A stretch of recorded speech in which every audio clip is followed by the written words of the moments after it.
آج کی خاص خبر، پاکستانی آرمی چیف عاصم منیر عمران اور ہندوستان کے دشمن ہیں۔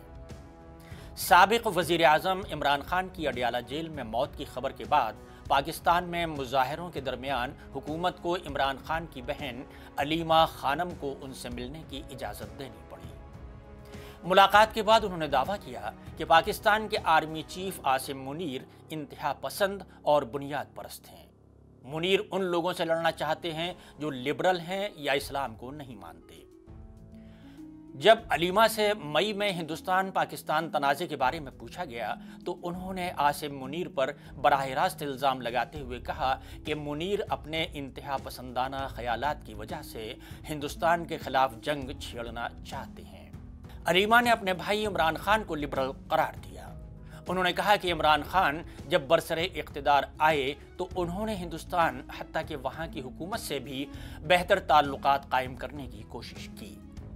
دوسری طرف عاصم منیر سرحد پر کشیدگی اور جنگ کے حالات پیدا کرتے رہے ہیں، جس کا اثر ہندوستان اور اس کے اتحادیوں پر پڑتا ہے۔ علیمہ خانم نے دعویٰ کیا کہ عمران پاکستان کے 90% عوام کی نمائندگی کرتے ہیں، اس لیے انہیں تنہا کر کے شہباز شریف کی حکومت پاکستانی عوام کو دبا رہی ہے۔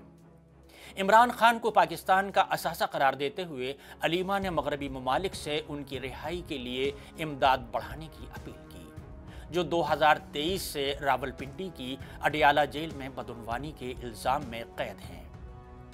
عمران خان نے گزشتہ روز اپنی اہلیہ عظمیٰ خان سے بھی ملاقات کی۔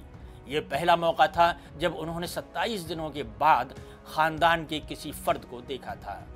اس سے قبل وہ اپنی بہن نورین خان سے 5 نومبر کو ملے تھے۔